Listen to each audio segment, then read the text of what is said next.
a charity auction, a desperate single mother, and one billionaire's shocking bid that silenced an entire room. What seemed like a transaction was about to become something neither of them saw coming. $1 million. Her, only her. Jasmine Ward thought she was just selling an evening of conversation to pay her bills. But when Kamal Al-Sayed paid a fortune for her company, two worlds collided in ways that would threaten everything they thought they knew about love. You paid $1 million for my company. What do you really want from me? He was heir to a business empire with family expectations carved in stone. She was fighting to survive in a world that had already written her off. When their hearts began to betray them both, the real price would be far greater than money. I won't let you go, Jasmine. Not for my father, not for anyone. We live in different worlds, Kamal. Love isn't always enough. Can a man who has everything risk losing it all for the woman who showed him what he was truly missing? And will Jasmine open her heart to a love that could either elevate her or destroy the life she's built? Before we get into the story, comment below where in the world you're watching from today. Jasmine Ward checked her reflection in the mirror of the small hotel bathroom and took a deep breath. The elegant black dress she wore wasn't hers. It had been loaned to her by the charity organizer when she'd agreed to this crazy idea. The ideal silky fabric felt foreign against her skin, just like everything else in this luxurious Dubai resort. You can do this, she whispered to herself. One night. Just smile and be polite.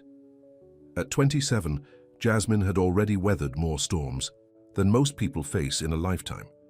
Back home in Atlanta, her 6-year-old son Zion was staying with her neighbor, Mrs. Reynolds. The thought of him gave her strength. This wasn't about her pride, it was about their future. 3 sharp knocks on the door made her jump. 5 minutes.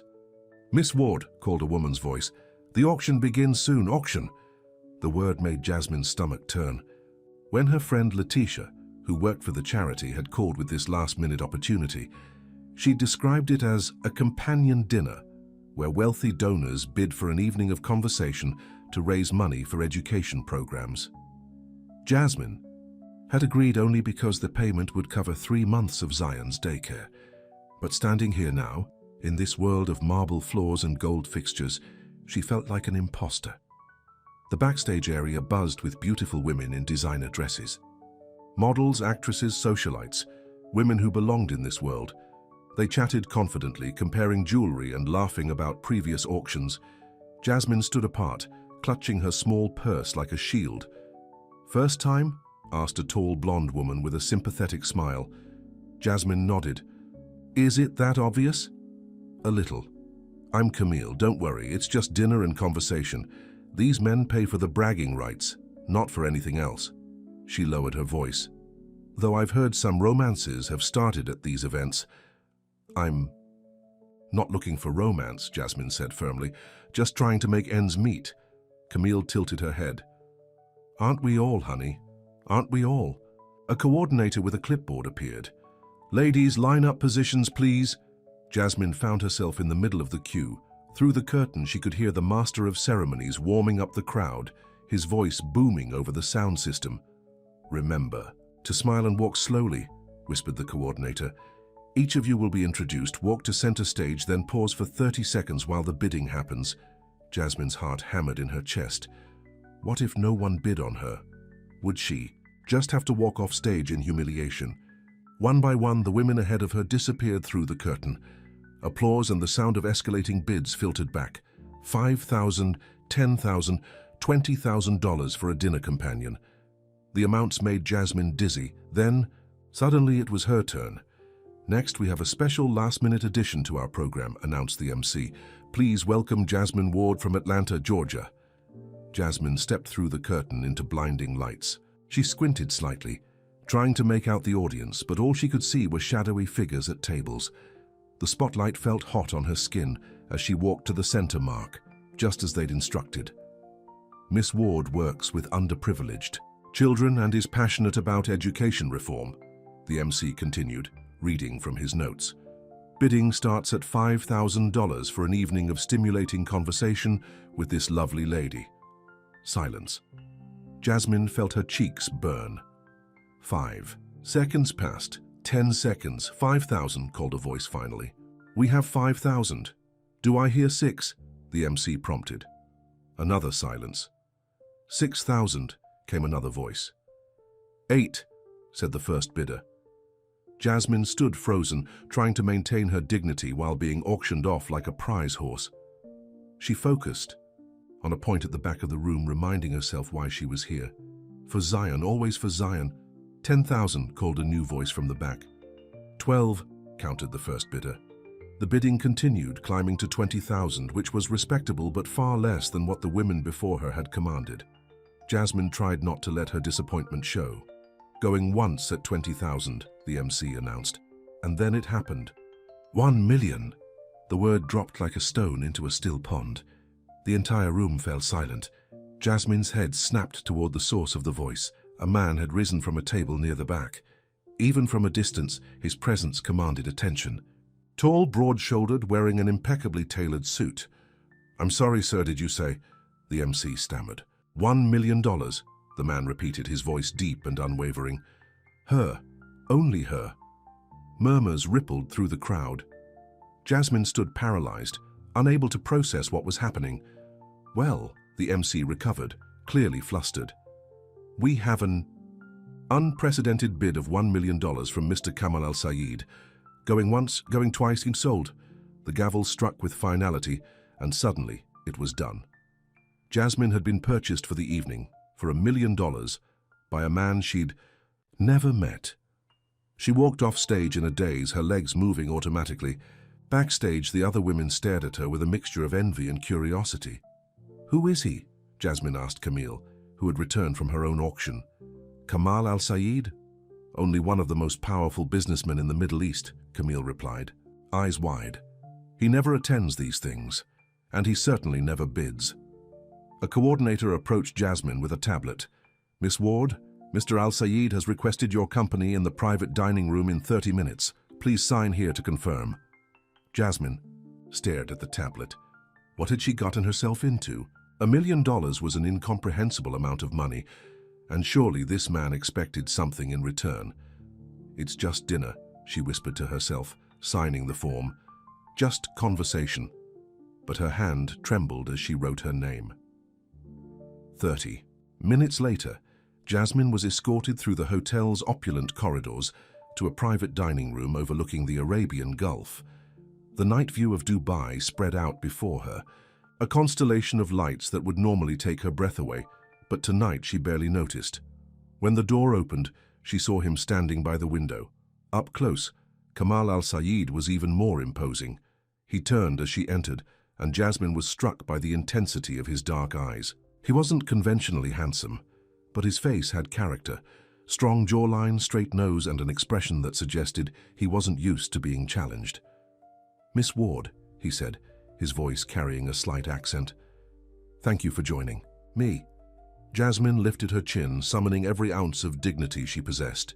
"Did I have a choice? You paid $1 million for my company." A hint of surprise flickered across his face. "You're angry." "I'm confused," she corrected, "and yes, a little angry. I agreed to a charity dinner, not to be bought like..." She trailed off. "Like property?" He finished her thought. "Please, sit down. I think we've started on the wrong foot." Jasmine hesitated, then took a seat at the elegantly set table.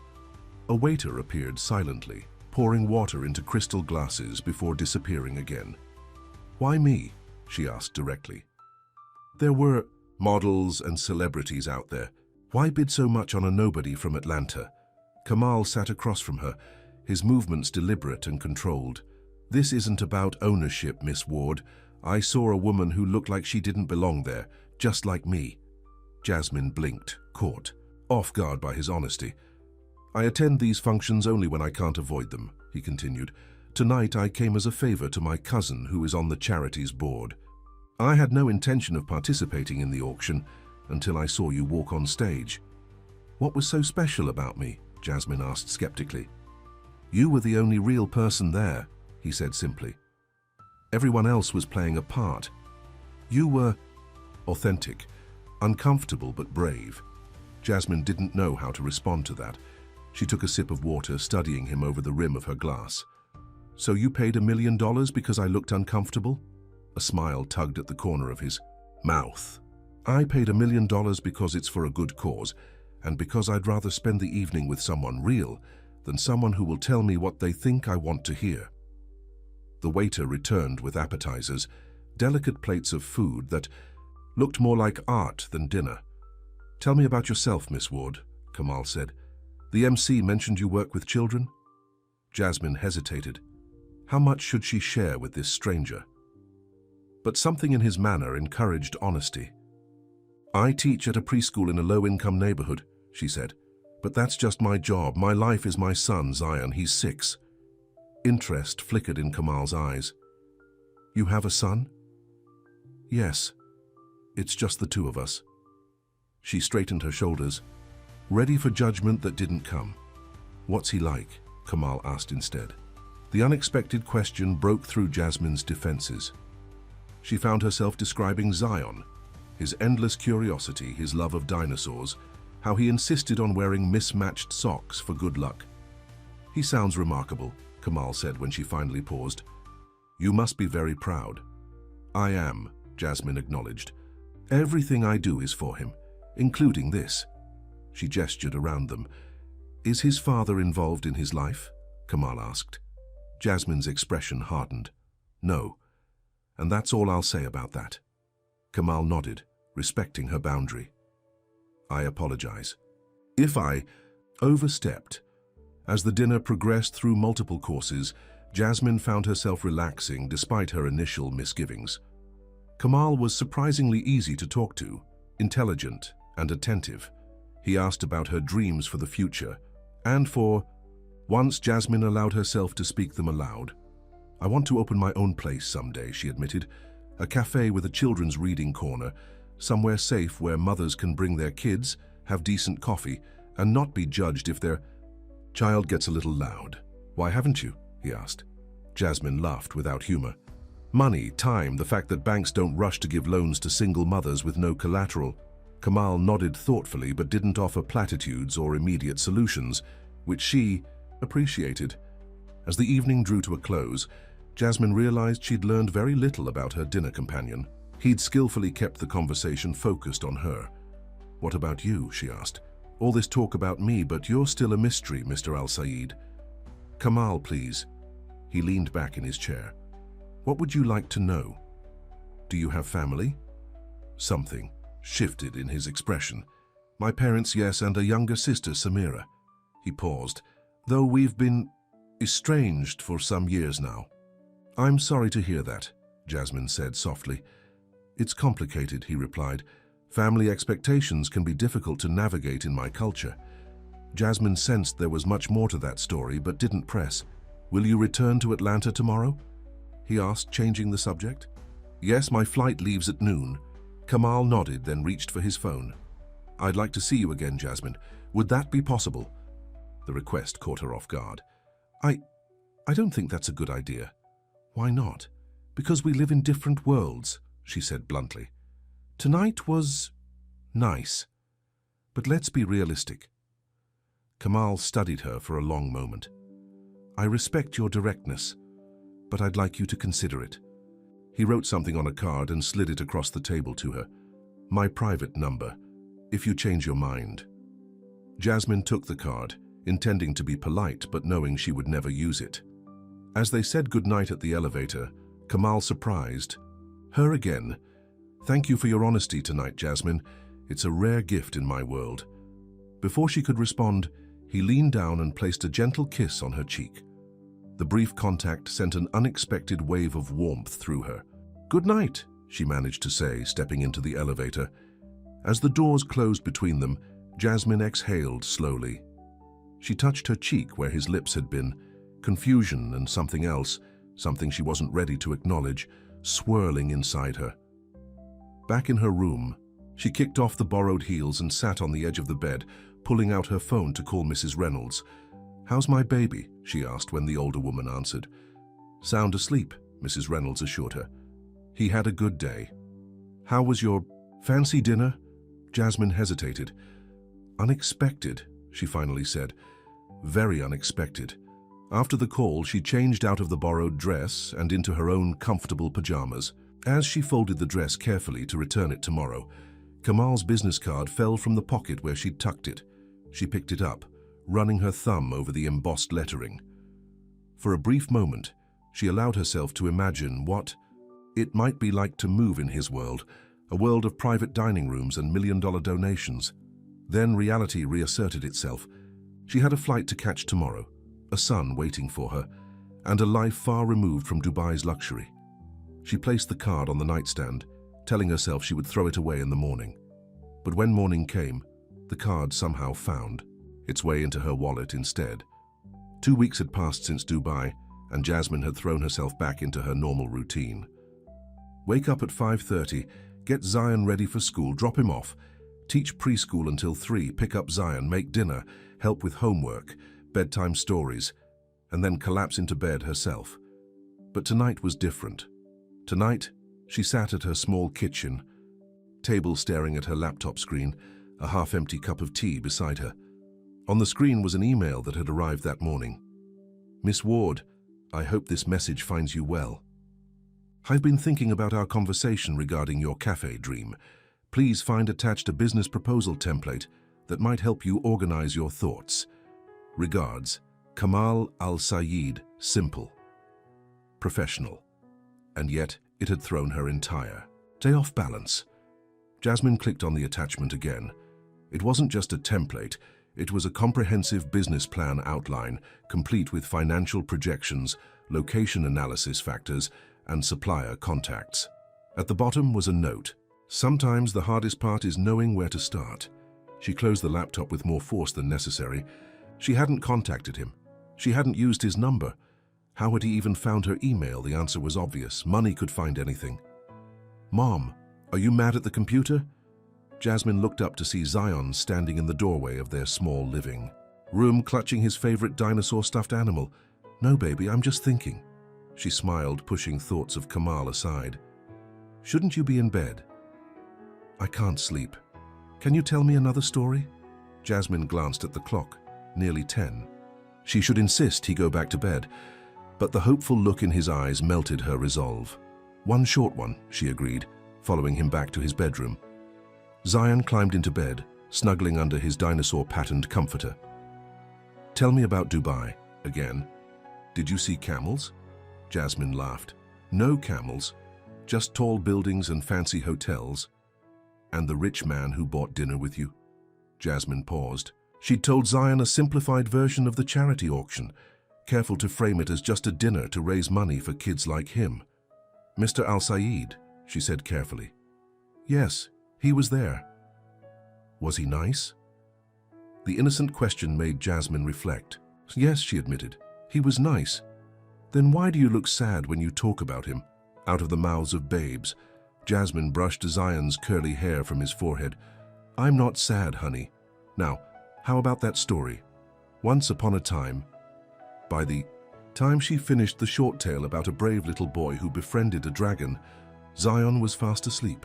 Jasmine kissed his forehead and quietly left the room. Back in the kitchen, she reopened her laptop and stared at Kamal's email. After a moment of hesitation, she clicked reply. "Mr. Al-Sayed, thank you for the business template. While I appreciate the gesture, I'm curious how you obtained my email address." Jasmine Ward, she hit send before she could reconsider, then closed the laptop again. She wouldn't check for a response, she wouldn't. But the next morning, the first thing she did was open her email. There it was. "Miss Ward, you're right to question. I asked the charity organization for your contact information for a follow-up donation in your name. Perhaps presumptuous of me. My apologies if I overstepped." Jasmine stared at the screen. A follow-up donation? In her name? Before she could process this, her phone rang. It was the director of her preschool. "Jasmine, you need to come in early. Today, something amazing has happened." 30 minutes later, Jasmine stood in the main room of Little Learner's preschool, surrounded by brand new educational toys, books, and equipment. The old worn furniture had been replaced with colorful, sturdy tables and chairs. The leaky ceiling had been fixed. Even the walls had been freshly painted. "It all arrived yesterday afternoon," explained Mrs. Hernandez, the director, her eyes still wide with disbelief. "A donation," A very large donation. How large? Jasmine asked, though she already suspected the answer. $1 million, Mrs. Hernandez whispered, as if saying it too loudly might make it disappear. From the Al-Saheds Foundation for Children's Education. They said you referred them to us. Jasmine felt the room spin slightly. 1 million, the exact amount he'd bid at the auction. There must be some mistake, she managed to say. No mistake, Mrs. Hernandez insisted, showing her the official letter. They specifically mentioned your name, Jasmine. Do you know Kamal Al-Sayed? We met in Dubai, she said faintly, at the charity event. Mrs. Hernandez looked like she might faint from excitement. Do you have any idea what this means for our school, for our children? We can hire more teachers, expand our program, provide scholarships. Jasmine nodded numbly, her emotions a confusing mix of gratitude and anger. This was exactly what the school needed, what the children needed. But she hadn't asked for this, hadn't wanted to be in his debt. That evening, after the excitement, had somewhat died down, and she'd fielded countless questions from co-workers about her billionaire friend. Jasmine sat down to write another email. Mr. Al-Sayed, while the donation to Little Learners Preschool was incredibly generous, I can't help but feel there are strings attached. I didn't ask for this, and I'm not comfortable being connected to such a large sum of money. The children will benefit greatly, which is the only reason I'm not more upset. Please don't make any more donations in my name. Jasmine, she sent it, then busied herself with making dinner. When Zion asked why she was banging the pot so loudly, she realized how agitated she truly was. The reply came while they were eating. Jasmine, no strings. The money was always meant for children's education, the purpose of the auction. I simply directed it where I believed it would do the most good, based on our conversation. I apologize if it caused you discomfort. Would it be possible to speak rather than email? My number is still available to you. Jasmine put her phone down and focused on helping Zion with his homework. She wouldn't call, she absolutely would not call. But at 9:30, after Zion was asleep, she found herself staring at Kamal's business card, her phone in hand. This is ridiculous, she muttered to herself. He's probably not even awake. It's the middle of the night in Dubai. Yet she dialed the number anyway. He answered on the second ring. Jasmine, he said. Not a question, but a statement, as if he'd been expecting her call. How did you know it was me, she asked, momentarily thrown. I saved your number from the charity registration, he admitted. I hoped you might use it someday. Jasmine gathered her thoughts. I'm calling about the donation. I gathered. You're upset. I'm confused, she said honestly. Why would you do that? There was a pause. Because I could, he finally said. Because it mattered to you, and so few things in my world actually matter. The simple honesty of his answer caught her off guard. Where are you right now? She asked. Suddenly, in my hotel room. In Dubai? No, he replied. In Atlanta. Jasmine nearly dropped the phone. You're here? In Atlanta. I had business in New York, he explained. It wasn't much farther to come to Atlanta afterward. That's a very loose definition of not much farther, she said, trying to process this information. Distance is relative when you have a private jet. There was a smile in his voice. Would you have dinner with me tomorrow night? A proper dinner this time, not one I've purchased at an auction. Jasmine's instinct was to refuse, but curiosity and something else she wasn't ready to name won. One dinner, she agreed, but I need to bring Zion. I don't have a sitter for tomorrow night. There was a brief pause. I would be honored to meet your son, Kamal said, and she could hear the sincerity in his voice. The next evening found Jasmine fussing over Zion's clothes and her own appearance far more than she normally would for a simple dinner. She finally settled on a casual blue dress for herself and neat jeans with a button-up shirt for Zion. Is he really a billionaire? Zion asked as they waited outside their apartment building. Yes, he is, Jasmine replied. But remember what we talked about? Money doesn't make someone special. How they treat others does. Zion nodded solemnly. Like how Joey has the coolest toys but he doesn't share, so nobody wants to play with him. Jasmine smiled. Exactly like that. A sleek black car pulled up and a uniformed driver stepped out to open the door for them. Zion's eyes widened. Cool. Is this a spy car? The driver chuckled. Not quite, young man. Just a regular car with an irregular passenger.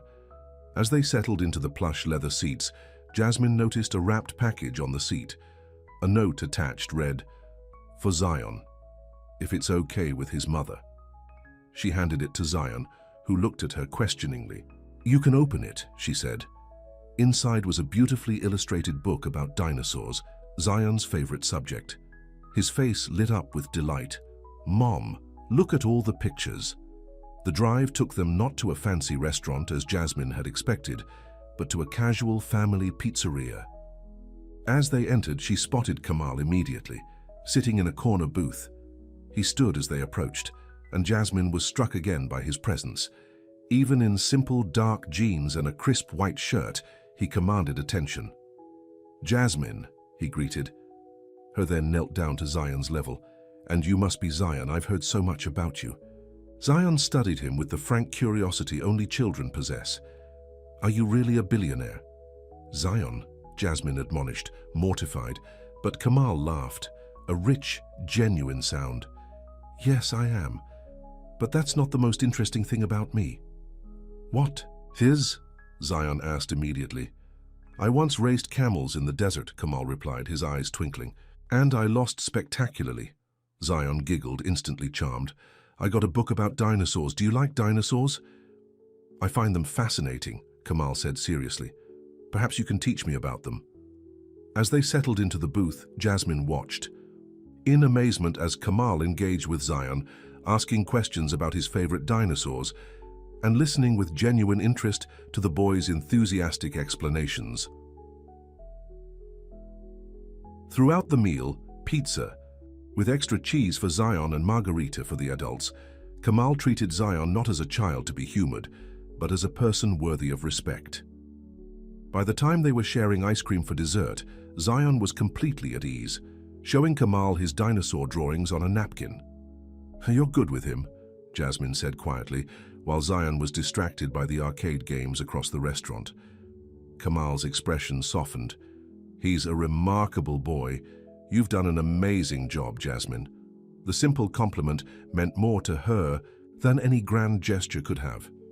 "Thank you for the book," she said, "and for suggesting this place instead of somewhere fancy." "I thought Zion might be more comfortable here," he explained. "And truthfully, so am I. Formal restaurants have their place, but sometimes pizza is just better." Jasmine laughed, a genuine, unguarded sound. "You continue to surprise me, Kamal Al-Sayed." His dark eyes held hers. "I hope to keep doing so." The evening ended too quickly. As the car pulled up to Jasmine's apartment building, Zion was half asleep, clutching his new book. "I should get him to bed," Jasmine said. Kamal nodded. "Of course, thank you for allowing me to meet him."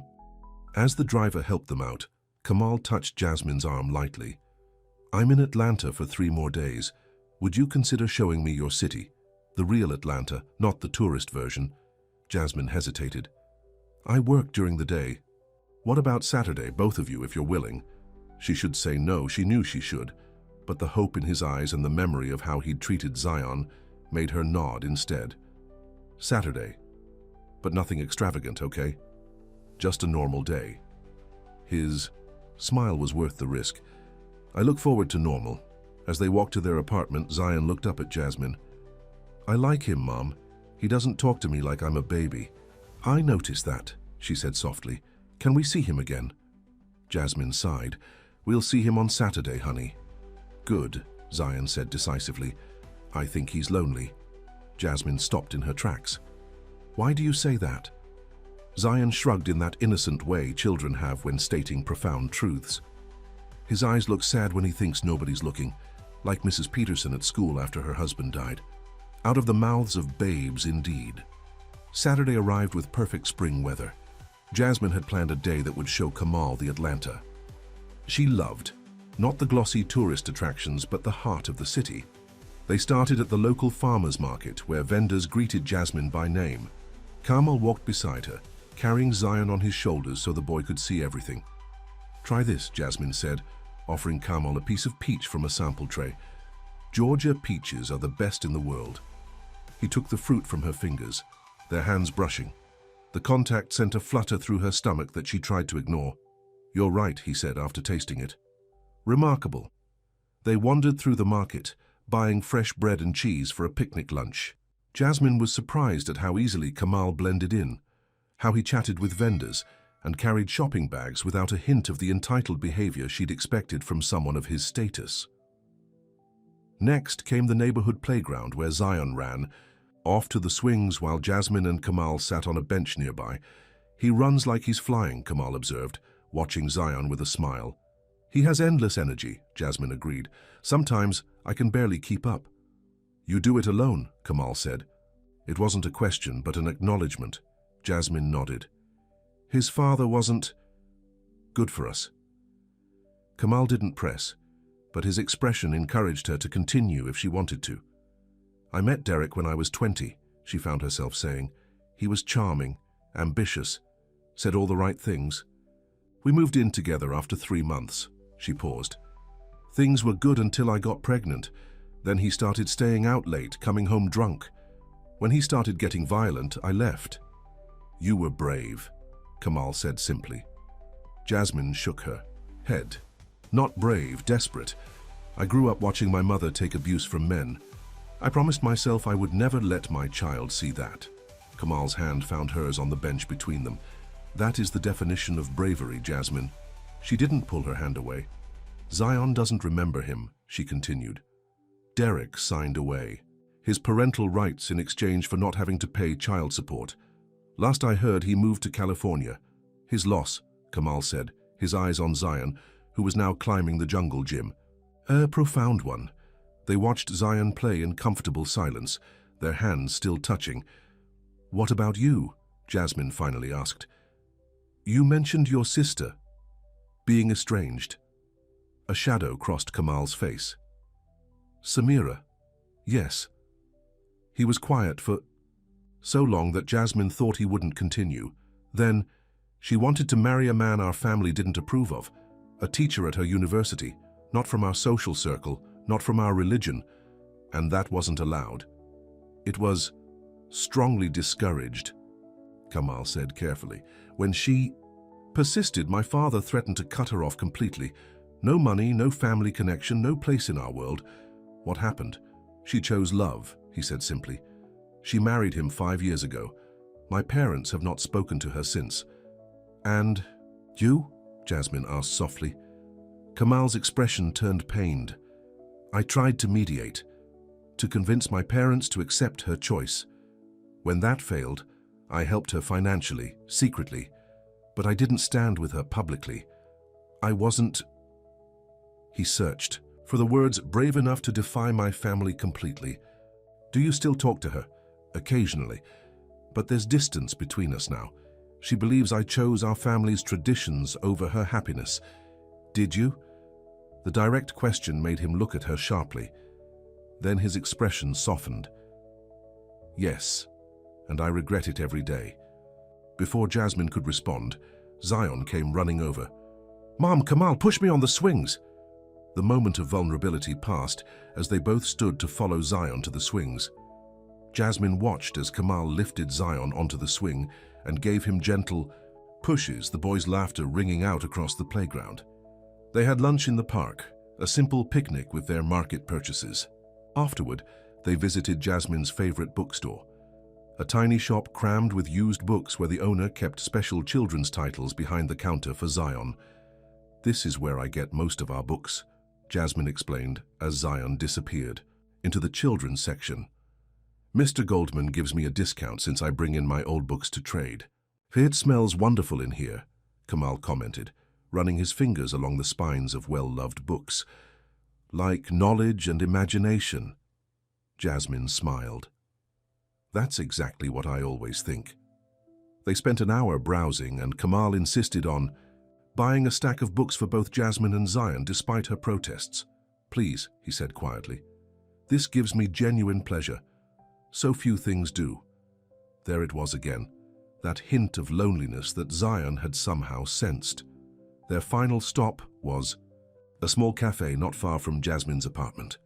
It was nothing special, just a neighborhood coffee shop with mismatched furniture and local art on the walls. but it had a corner with children's books and small tables where kids could sit while parents enjoyed their coffee. "This is it," Jasmine said as they settled at a table. "My inspiration. Someday I want to open a place like this, but better. More books, healthier food options for kids, maybe even a small stage for children's story times." Kamal looked around with interest. "It's a good model to build from. The atmosphere is welcoming. The owner, Rita, started it when her kids were little," Jasmine explained. "Now they're in college, but she kept it going because the neighborhood loves it."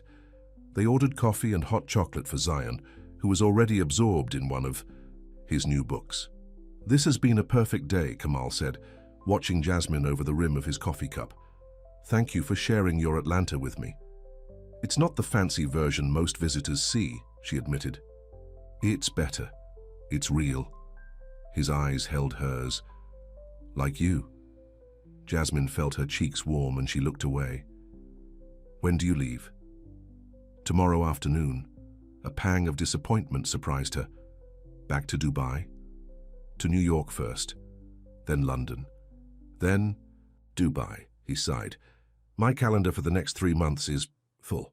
"The life of a billionaire businessman," she said lightly, trying to mask her feelings. "A life that suddenly seems very empty," he replied, his voice low.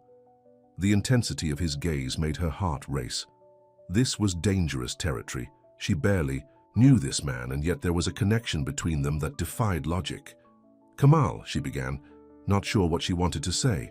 "I know," he interrupted gently. "This is fast, unexpected, probably unwise."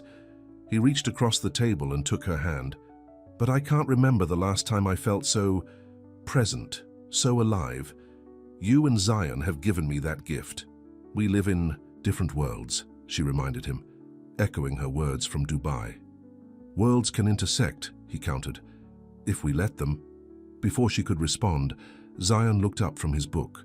"Mom, can we show Kamal our apartment? I want him to see my dinosaur collection." Jasmine hesitated. Her apartment was small, nothing like the luxury Kamal was used to, but the hopeful expression on Zion's face made her nod. "If Kamal would like to see it," she said. "I would be honored," Kamal replied seriously to Zion. And so, as the afternoon faded into evening, Jasmine found herself leading a billionaire into her modest 2-bedroom apartment. She fought the urge to apologize for the second-hand furniture and the water stain on the ceiling that the landlord kept promising to fix. But Kamal showed no judgment as he followed Zion to his bedroom to examine the carefully arranged dinosaur figures on the shelf. Instead, he treated each plastic creature with the same respect he might give to a museum artifact, listening intently as Zion explained their names and characteristics. Jasmine watched from the doorway, a strange ache in her chest. This man, with all his wealth and power, was kneeling on her son's carpet, discussing the hunting habits of velociraptors as if it were the most important conversation in the world. And in that moment, something shifted inside her. A wall crumbled. A possibility opened.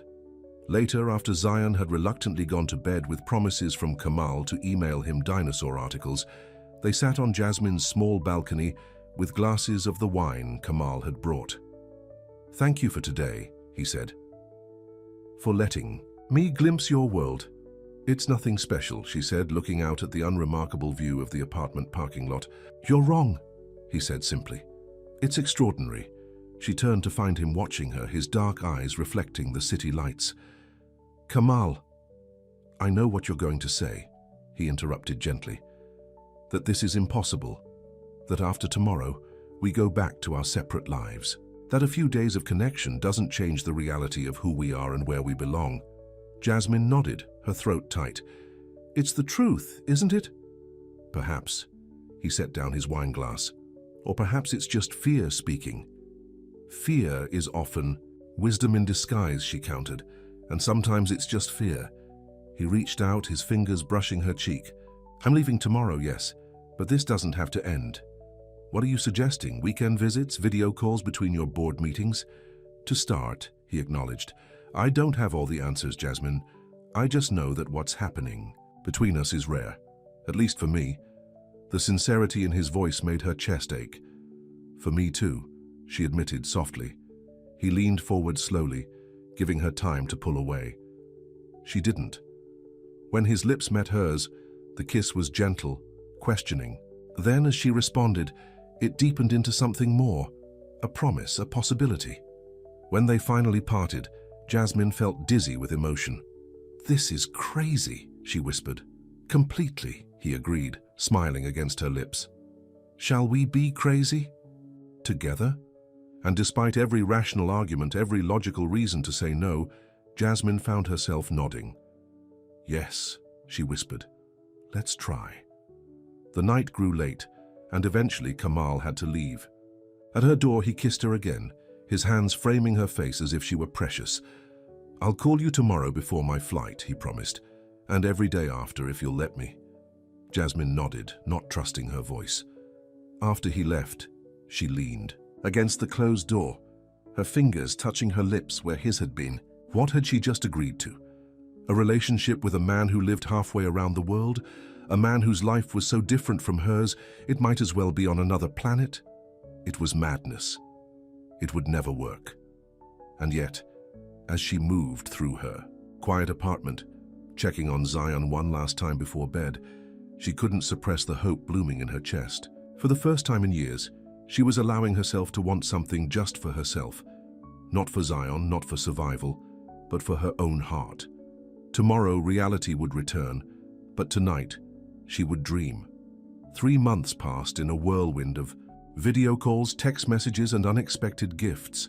Despite the distance between Atlanta and Dubai, Kamal had become a fixed presence in Jasmine and Zion's lives. "Look what came today," Zion exclaimed one afternoon, dancing around the living room with a package. It was Thursday, which had become known as Kamal Mail Day in their household. Jasmine smiled, setting down her lesson plans. What did he send this time? Zion carefully opened the box to reveal a detailed model of an archaeological dig site, complete with tiny dinosaur bones that could be assembled into a skeleton. "Cool," he breathed, his eyes wide. "Can I call him to say thank you?" "It's the middle of the night in Dubai, honey," Jasmine reminded him. "You can thank him tomorrow." During your call, Zion had developed a ritual of Friday morning video chats with Kamal while Jasmine prepared breakfast. She often marveled at their connection, how easily her son had accepted this new person in their lives, how naturally Kamal had slipped into a role that was somewhere between friend and father figure. As for her own feelings, those were more complicated. Every night after Zion was asleep, Kamal would call. Their conversations stretched for hours sometimes, ranging from mundane daily events to deeper discussions about their hopes and fears. She'd come to crave these talks, to miss his voice on the rare occasions when business kept him too busy to... He sat up, taking her hands in his. "Jasmine, before I met you, I was just going through the motions. Success, wealth, power.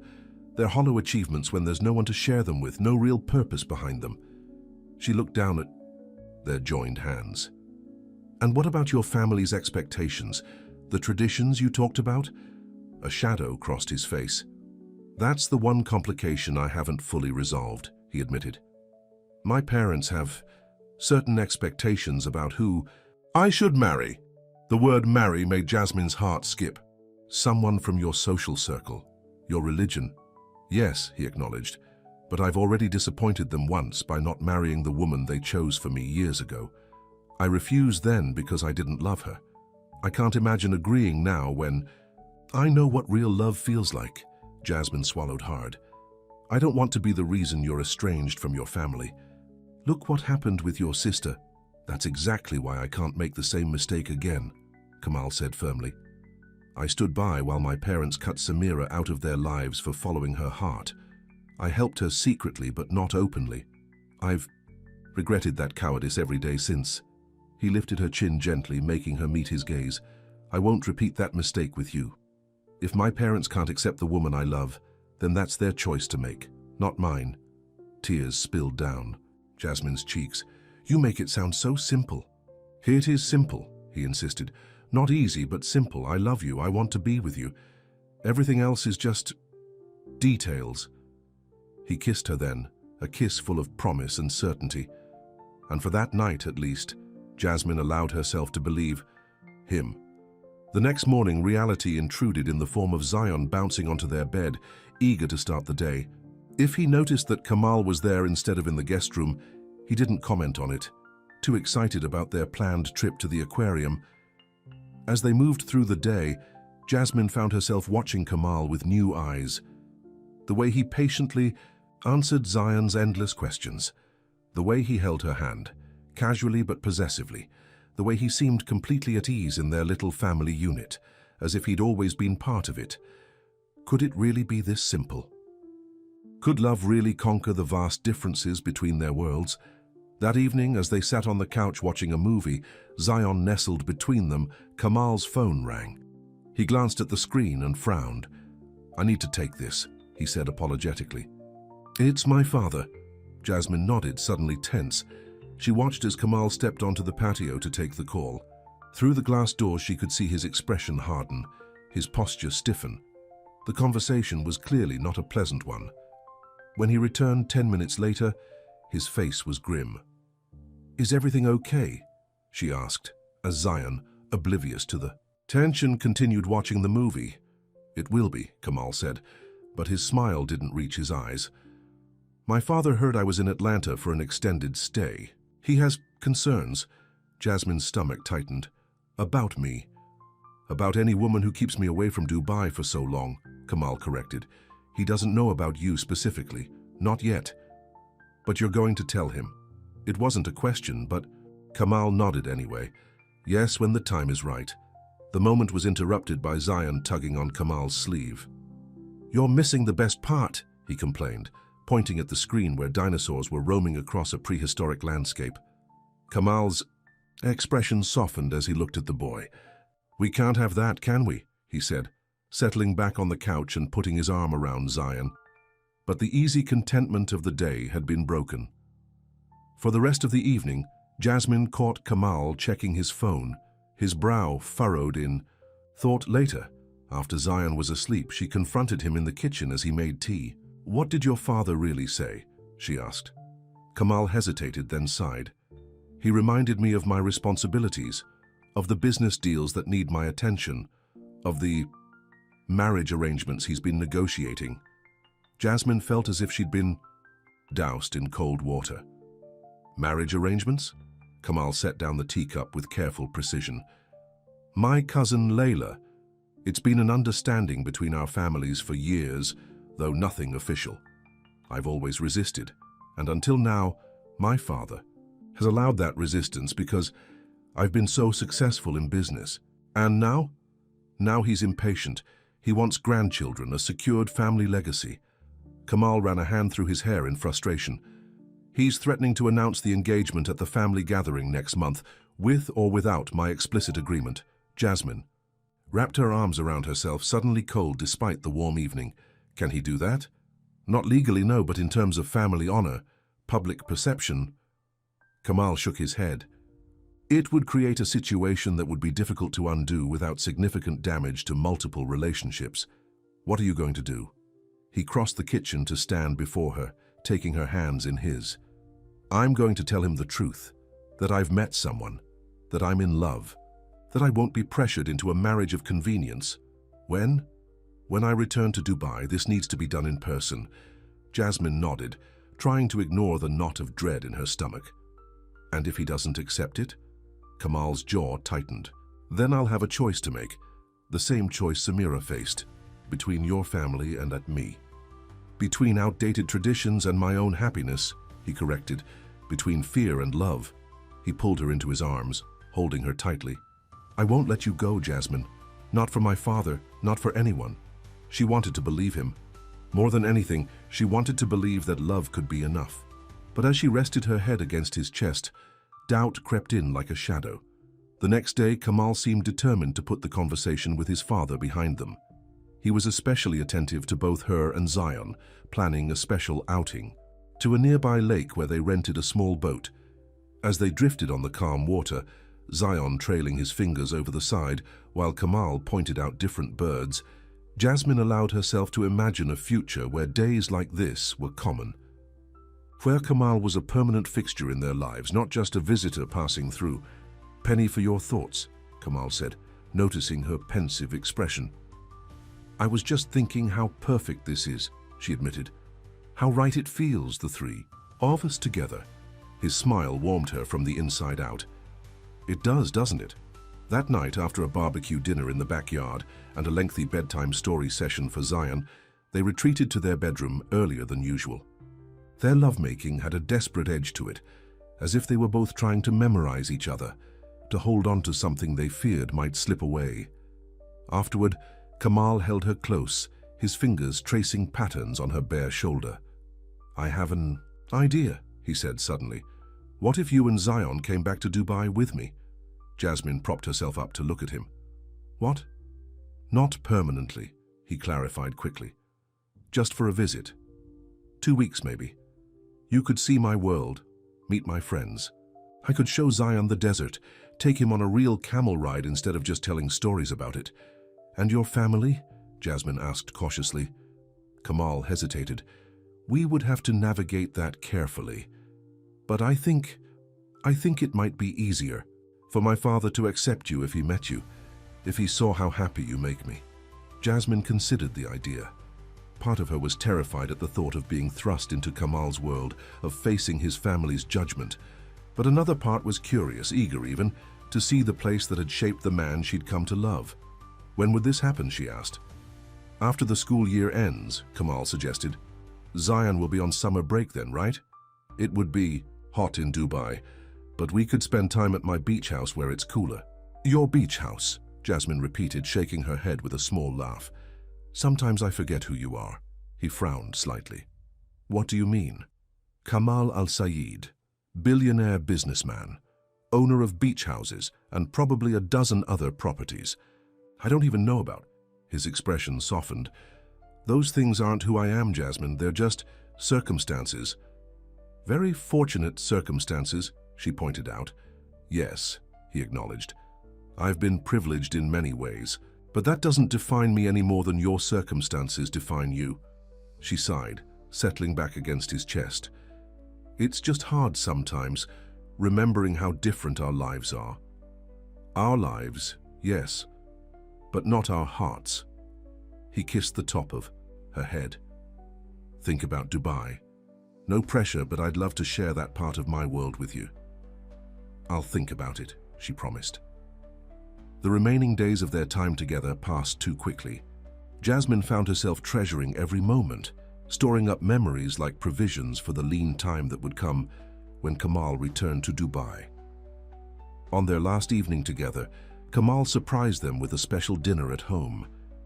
He'd arranged for a chef to prepare a meal that blended Middle Eastern flavors with American comfort food, a symbolic gesture that wasn't lost on Jasmine. After Zion went to bed, clutching the new stuffed camel Kamal had given him, they sat in the backyard beside the pool, a bottle of wine between them. "I don't want to leave tomorrow," Kamal admitted, his voice rough with emotion. "I don't want you to go," Jasmine replied simply. He took her hand, his thumb rubbing across her knuckles. "These 10 days have shown me something important, Jasmine. They've shown me what I want my life to be." "And what's that?" "A life with meaning, with connection, with you and Zion." He paused. "I've been thinking about what you said regarding your cafe dream." Jasmine tilted her head. "What about it?" "I want to help make it happen," he said. "Not as a gift, not as charity, but as an investment in our future together." "Kamal, let me finish," he interrupted gently. "I've had my financial team look into commercial properties in Atlanta. There's one that I think would be perfect, not far from your apartment, good foot traffic, the right size for what you described." Jasmine's heart raced. "You've been researching properties without telling me." "I wanted to be prepared," he explained, "to show you I'm serious about supporting your dreams, not just with words but with action." He pulled out his phone, showing her photos of a corner storefront with large windows and a small patio area. "It needs renovation, but the bones are good. And there's an apartment upstairs that could be converted into office space or storage." Jasmine stared at the images, her cafe dream suddenly taking tangible shape before her eyes. "It's perfect," she whispered. It can be yours, Kamal said. I'll provide the capital as a silent partner, but it would be your business, your vision. You would have complete creative control. She looked up from the phone to his face. Why are you doing this? Because I believe in you, he said simply, and because I want to build something together, something that bridges our worlds. Tears filled Jasmine's eyes. No one has ever believed in me like this. Then everyone else has been blind, Kamal replied, wiping away a tear that spilled down her cheek. Say yes, Jasmine. Let me do this for you, with you. Her mind spun with possibilities, with fears, with hopes. What about your father, the engagement he's planning to announce? Kamal's expression hardened with resolve. I'll deal with my father. You focus on your dream. Our dream, she corrected, making her decision. Yes, let's do this together. His smile was radiant as he pulled her into his arms. I love you, Jasmine Ward. I love you too, she whispered against his lips. And in that moment, she believed that love really could conquer all. The next morning brought the inevitable goodbye. Zion clung to Kamal, extracting promises of video calls and more dinosaur articles. Will you come back soon? The boy asked. His lower lip trembling, Kamal knelt to Zion's level, looking him in the eye. As soon as I can. And maybe you and your mum will come visit me in Dubai this summer. Would you like that? Zion nodded enthusiastically. Can I ride a camel? A real one? Absolutely, Kamal promised, ruffling the boy's hair. The tallest one. I can find. When it was Jasmine's turn to say goodbye, words failed her. She simply held him tightly, memorizing the feel of his arms around her, the scent of his cologne, the steady beat of his heart against hers. This isn't an ending, Kamal whispered in her ear. It's a beginning. He kissed her, a kiss full of promise and certainty. Then he was gone, the SUV pulling away from the curb, taking him back to his world while she remained in hers. But something had changed. The cafe plans gave their relationship a tangible anchor, a shared project that would keep them connected across the miles. And the love that had grown between them in these 10 days felt strong enough to withstand the separation, the cultural differences, even the disapproval of Kamal's family. As Jasmine watched the car disappear around the corner, Zion slipped his small hand into hers. He'll come back, the boy said with the simple faith of a child. He promised. Jasmine squeezed her son's hand. Yes, she agreed. He promised. Later that day, as they were settling back into their apartment, a delivery arrived, a large, flat package addressed to Jasmine. Inside was an architectural rendering of a cafe, beautifully framed. The storefront from the photos Kamal had shown her, but transformed. Warm lights glowing in the windows, small tables on the patio, a discreet sign above the door that read, Jasmine's Place. A note was attached. For the woman who dared to dream, from the man who dares to love her. Our beginning. Jasmine hung the picture on her living room wall, a daily reminder of the future they were building together. Whatever challenges lay ahead, and she knew there would be many, she would face them with new confidence. Because for the first time in her life, she wasn't facing them alone. 2 months had passed since Kamal's return to Dubai, and Jasmine's. Life had transformed in ways she never could have imagined. The cafe project was moving forward at lightning speed, with contractors already renovating the space Kamal had purchased. Though she insisted on being involved in every decision, from the color of the walls to the design of the menu, Kamal had made it clear that money was no object. It's an investment in our future, he reminded her during their nightly video calls. Your success is my success. Tonight, Jasmine sat at her kitchen table surrounded by fabric swatches and furniture catalogs, her laptop open to Kamal's, smiling. Face, what do you think of these chairs? She asked, holding up a sample of warm honey-colored wood. Perfect, he said. They remind me of your eyes in the sunlight. Jasmine laughed. You're supposed to be giving practical feedback, not flirting. I can do both, he replied with a grin. Then his expression grew more serious. Have you thought more about the Dubai trip? Jasmine set down the swatch, her stomach tightening slightly. Summer was approaching, and Kamal had been gently pressing for her and Zion to visit him in Dubai. The idea both thrilled and terrified her. "I've been looking at flights," she admitted, "and Zion is counting down the days until he can ride a camel." "But?" Kamal prompted, sensing her hesitation. "But I'm nervous," she confessed. "About your family, your world. What if I don't fit in? What if your father takes one look at me and decides I'm not good enough for his son?" Kamal's face softened with understanding. "My father is a proud man with traditional views, yes, but he also respects strength and independence, qualities you have in abundance. Has he said anything since your return about the engagement he wanted to announce?" A shadow crossed Kamal's face. "I told him I wouldn't agree to an arrangement with Layla, that I had met someone else." Jasmine's heart skipped. "How did he take it?" "About as well as expected," Kamal said with a wry smile. "There was shouting, threats to cut me off, the usual dramatics. But I stood firm." "Did you tell him about me specifically?" "I told him I had met an extraordinary woman in America. A strong, independent mother who has more integrity and courage than most of the society women he admires." Kamal's eyes held hers through the screen. "I told him I love you." Warmth spread through Jasmine's chest. And he said he wants to meet this woman who has turned his son's head so completely." Jasmine's mouth went dry. "He wants to meet me?" "Yes, when you come to Dubai." Kamal leaned closer to the camera. "It's a good sign, Jasmine. He could have refused outright, forbidden me from seeing you. The fact that he's willing to meet you means he's at least open to the possibility. Or he wants to scare me away in person," she muttered. Kamal laughed. "Anyone who thinks they can scare you doesn't know Jasmine Ward very well." His confidence in her bolstered her own. "Okay," she said decisively. "Book the tickets, Zion, and I will come to Dubai for 2 weeks in July." Kamal's face lit up. "Really? You're sure?" "I'm sure," she said, more firmly than she felt. "It's time I saw your world, not just heard about it." Later that night, after they'd said goodbye and she'd checked on a sleeping Zion, Jasmine stood in front of her closet, surveying her clothes with a critical eye. Nothing she owned would be appropriate for meeting a billionaire's family in Dubai. She would need new clothes, but even that thought brought anxiety. What was appropriate? What would make the right impression? She picked up her phone and called Letitia. "I need help," she said when her friend answered. "I'm going to Dubai to meet Kamal's family and I have nothing to wear." Letitia squealed with excitement. "Girl, finally, I was wondering when you'd visit his turf. Don't worry about clothes. We'll go shopping this weekend. I've been reading up on Middle Eastern fashion since you started dating your prince."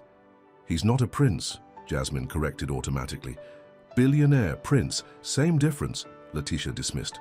"The point is, we're going to make sure you look fabulous but respectful. His family won't know what hit them." Jasmine smiled, grateful for her friend's support. "Thanks, Tish. I'm really nervous about this." "Of course you are. Meeting the parents is scary enough when they live across town, let alone across the world in a palace." "He doesn't live in a palace," Jasmine protested, though she realized she wasn't actually sure where Kamal lived. A penthouse? A mansion? She'd never asked for specifics. "The point is," Letitia continued, "this is a big step. Are you ready for it?" Was she? Jasmine thought about Kamal, his kindness, his patience with Zion, the way he looked at her as if she were the most precious thing in his world. The cafe he was helping her build. "Yes," she said with growing certainty. "I'm ready." The following weeks passed in a whirlwind of preparation. Shopping with Letitia yielded a wardrobe of elegant, modest outfits that would be appropriate for Dubai without sacrificing Jasmine's personal style. The cafe renovation continued at a rapid pace, with the grand opening scheduled for the fall, after their return from Dubai. Before she knew it, the day of departure arrived. Zion was practically vibrating with excitement as they boarded the first-class flight Kamal had insisted on booking. "Mom, look, the seats turn into beds," he exclaimed, bouncing on the plush leather seat. "And we get our own TV." Jasmine smiled at his enthusiasm, trying to calm her own nerves. In less than 15 hours, they would be in Dubai, in Kamal's world. The flight attendant offered them drinks before takeoff, and Jasmine accepted a glass of champagne, hoping it might calm her jitters. As the plane took off, she gazed out the window at Atlanta growing smaller below them, wondering what awaited them across the ocean. Despite her anxiety, The luxury of first-class travel allowed her to rest, and both she and Zion managed to sleep.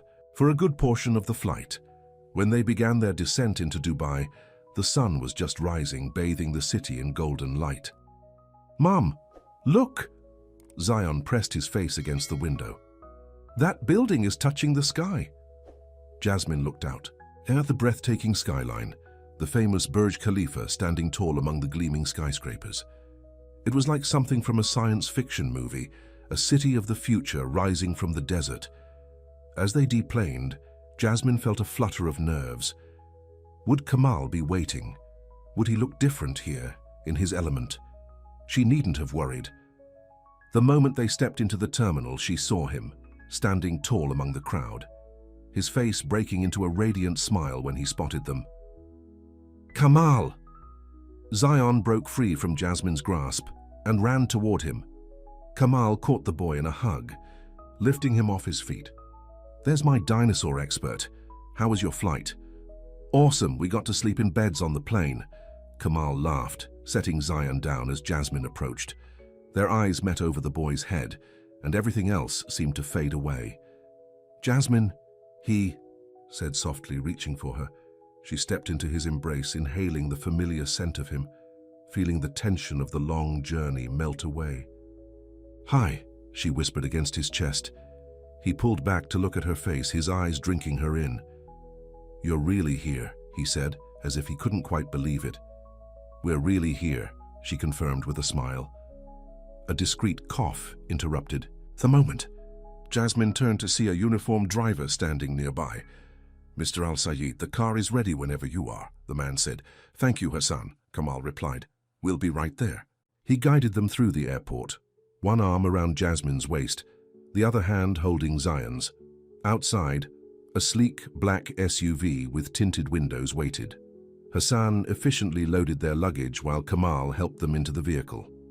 As they drove through the city, Jasmine stared out the window in awe. Dubai was a study in contrasts. Ultra-modern skyscrapers beside traditional buildings, luxury cars navigating streets where occasionally a camel could be seen. "It's so different from Atlanta," she murmured.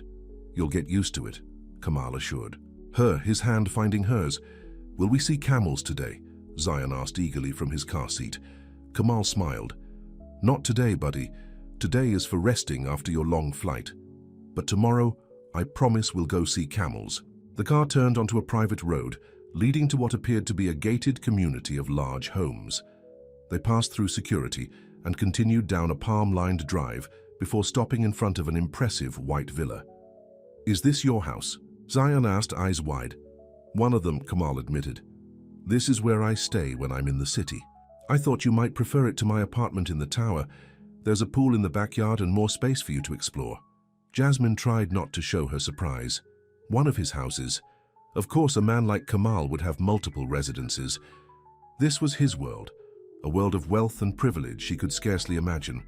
The interior of the villa was just as impressive as the exterior, soaring ceilings, marble floors, and a seamless blend of traditional Arab design elements with modern luxury. A staff member greeted them in the foyer, a middle-aged woman with a kind smile. "This is Amina," Kamal introduced her. "She runs the household and makes sure I don't live on takeout and coffee when I'm busy with work. Amina, this is Jasmine and her son Zion." "Welcome," Amina said warmly. "I've prepared the blue suite for you as Mr. Kamal suggested. If you need anything at all, please don't hesitate to ask." Jasmine thanked her, feeling slightly overwhelmed. A household staff. Of course, Kamal showed them to their suite, a spacious set of rooms with a large bedroom for Jasmine, a smaller but equally well-appointed room for Zion, and a shared sitting area.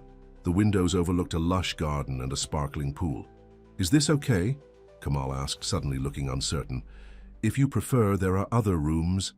"It's perfect," Jasmine assured him, touched by his concern. "More than perfect." "Yeah, it's awesome," Zion declared, already bouncing on his bed.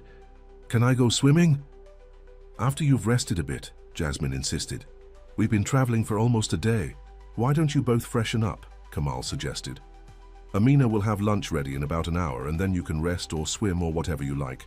Today is just for recovering from the journey." He kissed Jasmine lightly before leaving them to settle in. As soon as the door closed behind him, Jasmine sank onto the edge of the bed, finally allowing herself to process the magnitude of what she was seeing. This was Kamal's life. This level of luxury, this staff catering to his needs, these multiple homes in exclusive neighborhoods. It was so far removed from her small apartment in Atlanta, from the life she'd built for herself and Zion. For the first time, doubt crept in. Could two people from such different worlds really build a life together? And if so, what would that life look like? She pushed the thoughts aside as Zion bounded into her room. "Mom, there's a TV that comes out of the ceiling when you push a button." Jasmine laughed, her worries momentarily forgotten. "This place is pretty amazing, isn't it?" "It's like a palace," Zion agreed enthusiastically. "Do you think Kamal is secretly a king?"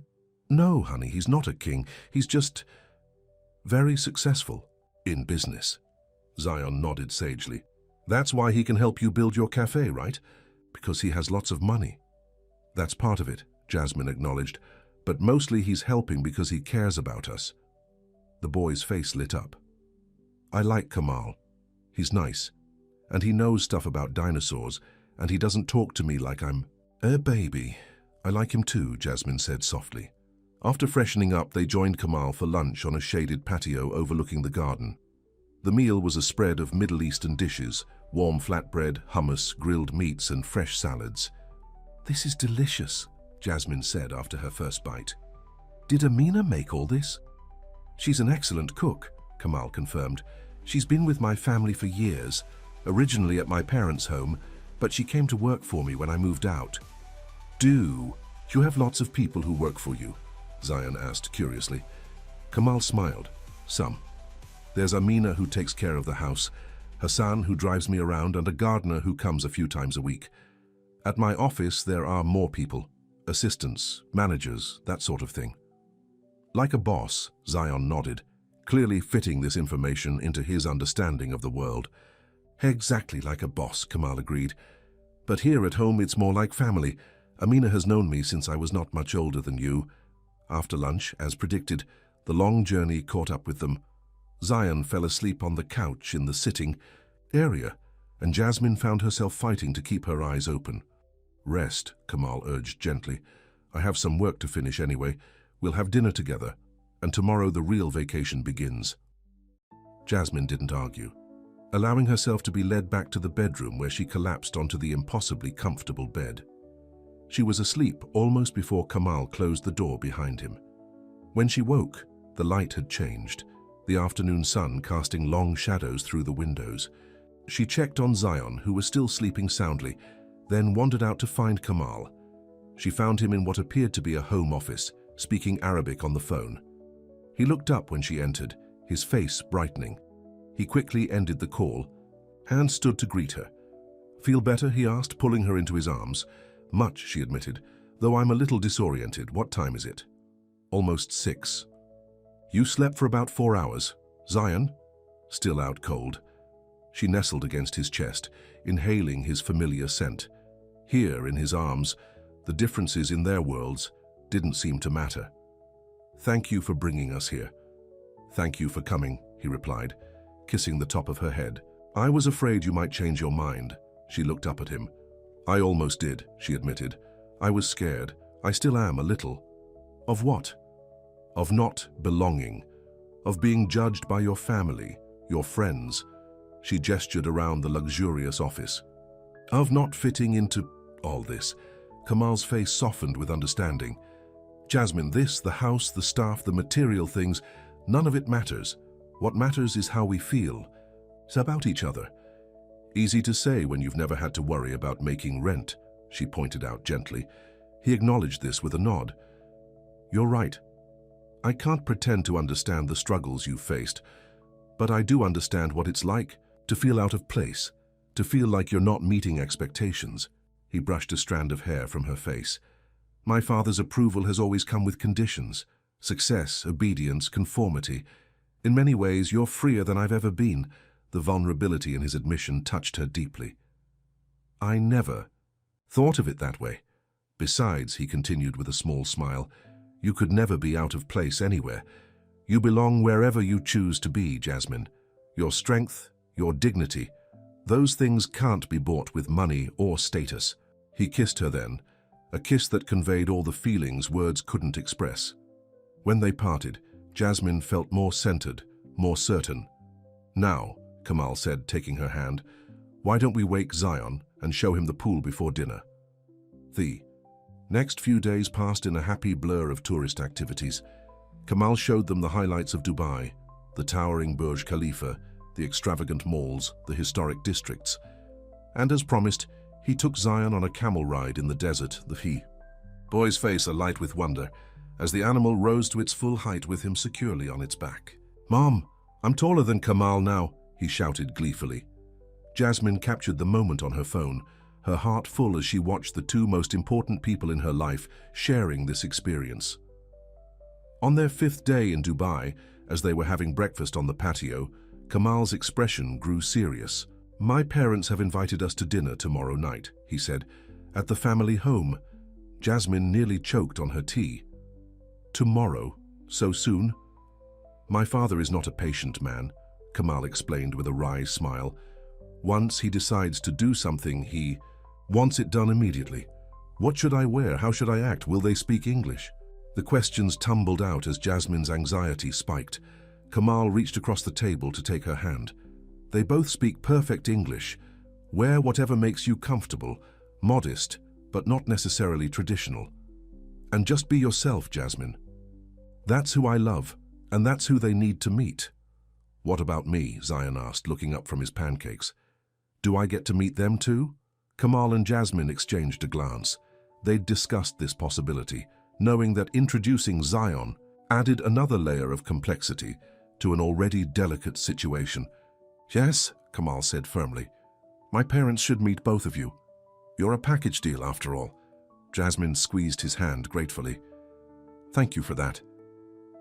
The next evening found Jasmine in front of the mirror, smoothing the fabric of the elegant blue dress she'd chosen for the occasion. It was modest enough for a family dinner, but still reflected her personal style. "You look beautiful," Kamal said from the doorway. She turned to find him watching her, his eyes warm with admiration. He was dressed in a traditional white thobe and gutra headdress, looking every inch the wealthy Arab businessman. "You look different," she observed. "Too traditional?" he asked, suddenly self-conscious. "No," she assured him quickly. I'm used to seeing you in Western clothes. This is nice. It suits you." He smiled, relieved. "I thought it might be appropriate for a family dinner. My father appreciates these gestures." Zion emerged from his room, dressed in the neat khakis and button-up shirt they'd packed for special occasions. "Do I look okay?" he asked anxiously.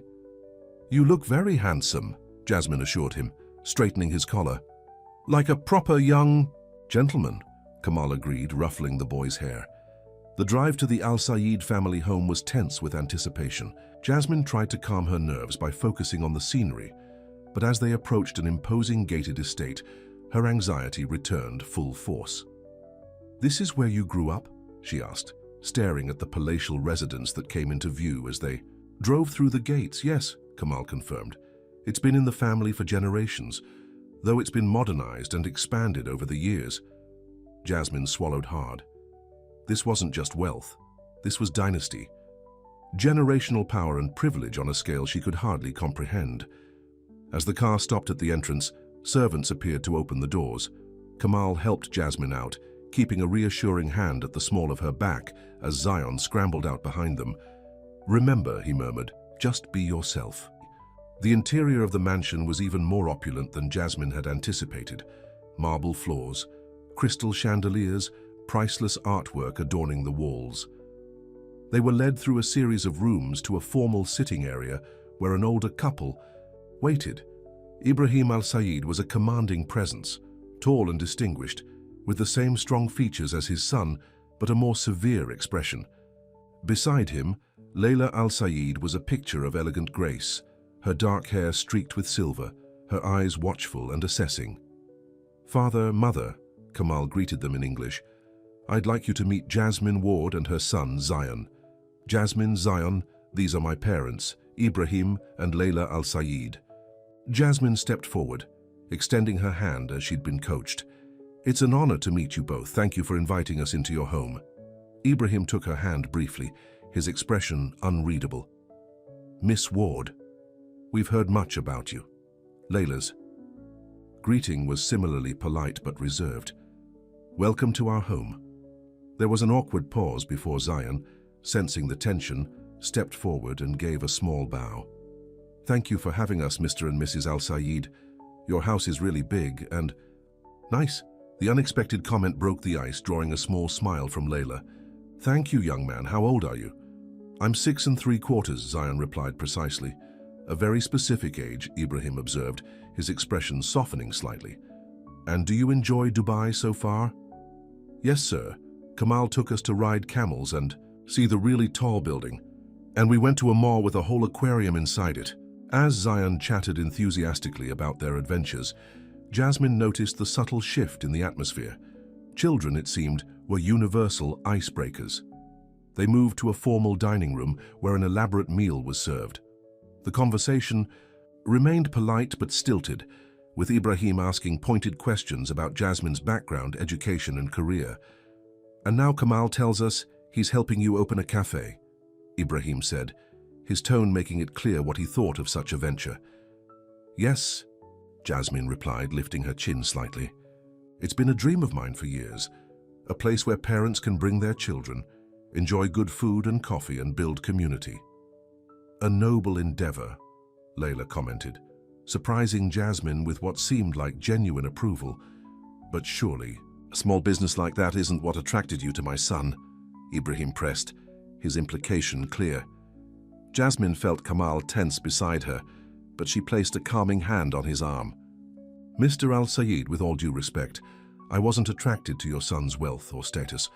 I was attracted to his kindness, his intelligence, and the way he treats my son with respect."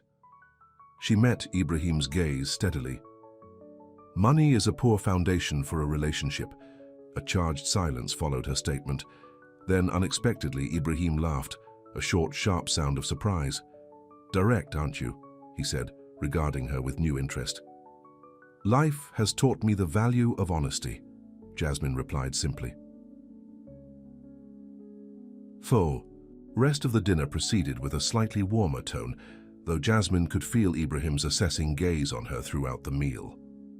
After dessert, Layla suggested that Zion might enjoy seeing the collection of ancient artifacts in the library, and one of the staff was summoned to show him the display. Once Zion was out of earshot, Ibrahim turned to Kamal. "You've made your point, son. She's certainly different from what I expected." "Different how?" Kamal asked cautiously. "More forthright. Less..." He searched for the word. "Calculating." "I told you she was exceptional," Kamal said, reaching for Jasmine's hand beneath the table. Ibrahim nodded thoughtfully. "Indeed." He turned his attention to Jasmine. "Miss Ward, you must understand our concerns. Kamal is not just our son. He is the heir to a business empire built over generations. His choices affect more than just himself." "I understand that," Jasmine acknowledged, "and I would never ask him to compromise his responsibilities to his family or his business. Yet, you've already changed his focus," Ibrahim pointed out. "This cafe project, his extended stay in Atlanta, these are diversions from his path. Or perhaps they're additions to it," Jasmine suggested. "New perspectives that might make him an even better leader." Layla spoke up, surprising them all. "Ibrahim, remember what we discussed." She turned to Jasmine with a softer expression. "My husband fears losing his son to a different world. It's not personal, my dear." "It's very personal," Kamal contradicted. "Father has always believed he knows what's best for everyone.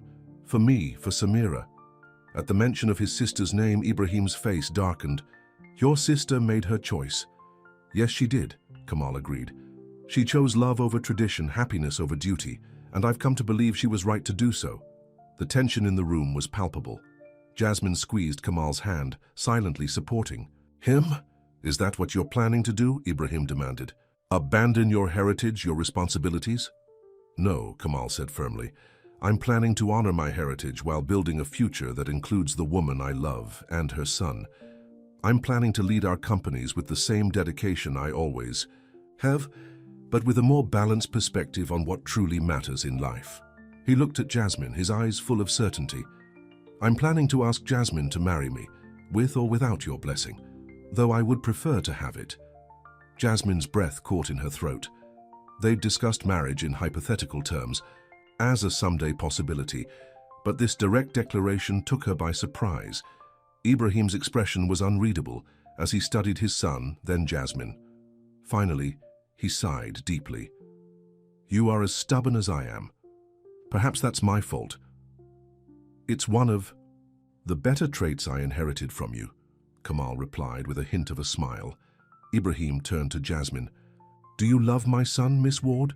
The directness of the question startled her, but she answered without hesitation, "Yes, very much. Enough to adapt to a new culture, a new way of life, enough to share him with the responsibilities that come with his position." Jasmine considered her answer carefully. "I love him enough to build a life with him that honors both our worlds. I don't want to change who he is, his heritage, his responsibilities. I just want to be part of his journey, as he's become part of mine." Ibrahim nodded slowly, something like respect flickering in his eyes. "Well said." He looked at his son. "She is indeed exceptional, as you claimed." It wasn't exactly approval, but it wasn't rejection either. Jasmine felt a tentative hope rise within her. Layla spoke up again, her voice gentle but firm.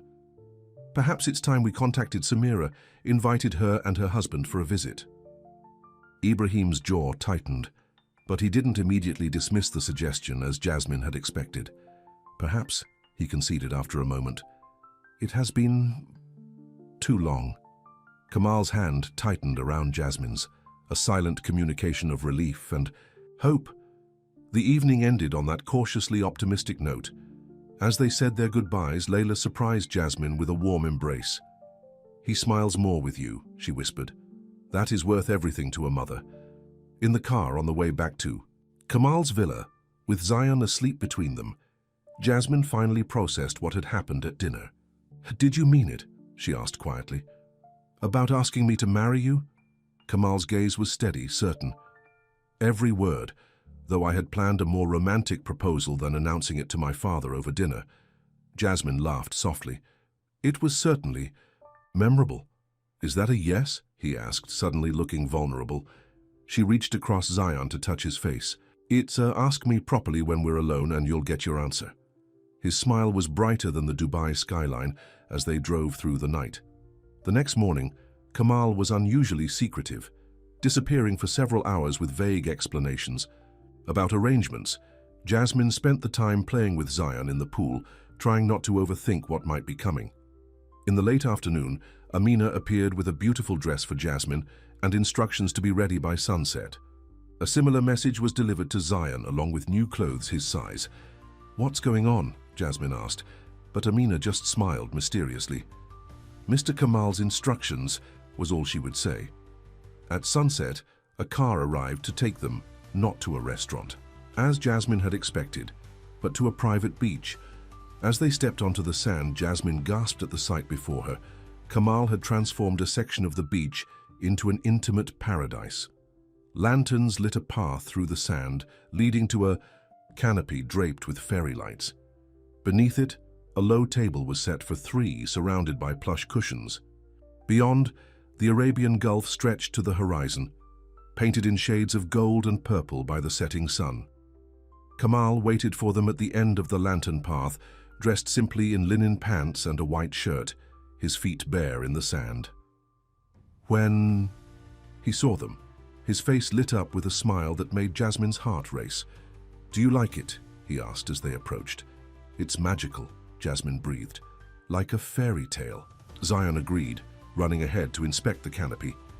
Kamal took Jasmine's hand, leading her to the cushioned seating area. "I wanted to create a moment that combined both our worlds, the natural beauty of my home with the simple joy of being together, like our picnics in Atlanta." They shared a perfect meal as the stars appeared above them, Zion chattering excitedly about the beach and the tiny crabs he'd spotted near the water's edge. After dessert, Kamal suggested that Zion might like to collect shells along the shoreline, within sight but giving them a moment of privacy. As their son, and Jasmine realized she'd begun to think of him as their son, ran off to hunt for treasures. Kamal turned to her, taking both her hands in his. "Jasmine," he began, his voice deep with emotion, "when I bid on you that night in Dubai, I thought I was purchasing an evening's conversation. I had no idea I was actually taking the first step toward the rest of my life." Tears pricked Jasmine's eyes as he continued. "You've shown me what it means to live with purpose, with integrity, with love. You and Zion have given me a gift I never knew I was missing. A sense of belonging, of family based on choice rather than obligation." He reached into his pocket and withdrew a small velvet box. Opening it, he revealed a ring that caught the lantern light, a stunning sapphire surrounded by diamonds. "The blue reminded me of your dress the night we met," he explained, "and of your eyes when you laugh." He slid from the cushion to kneel in the sand before her. "Jasmine Ward, will you marry me? Will you build a life with me that bridges our worlds and creates something new and beautiful?" Through her tears, Jasmine could barely see his face, but she'd never been more certain of anything in her life. "Yes," she whispered, then louder. "Yes, Kamal, I'll marry you." He slipped the ring onto her finger, then pulled her into his arms, kissing her with all the love and promise of their future together.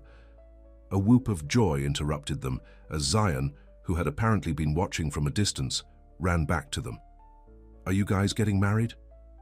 he asked excitedly. "Will Kamal be my dad?" Kamal looked at the boy solemnly. "If that's something you'd want, Zion, I would be honored to be your father." Zion launched himself at them both, creating a group hug that nearly toppled them onto the sand. "This is the best vacation ever," he declared. Later, as they walked along the shore with Zion running ahead, Jasmine looked at the ring sparkling on her finger in the moonlight. "It feels like a dream," she admitted. "A dream we're building together," Kamal corrected, his arm around her waist. "There will be challenges, cultural differences to navigate, family expectations to manage, but we'll face them together." "Together," she agreed, leaning into his embrace. "Our cafe in Atlanta, your business here, we'll make it work." "The cafe is just the beginning," Kamal said, his voice warm with excitement. "I've been thinking about establishing a foundation focused on early childhood education, combining your expertise with my resources. We could help schools like Little Learners across both our countries." Jasmine's eyes widened. "You've really thought about this?" "I've thought about everything," he admitted. "Our life together, our future, where we'll live, how we'll balance our time between Atlanta and Dubai. I want Zion to experience both cultures, both worlds." "That sounds perfect," Jasmine said, her heart full. "As long as we're together, the rest is just details." They stopped walking, turning to face the endless horizon, where the starlit sky met the dark waters of the Gulf.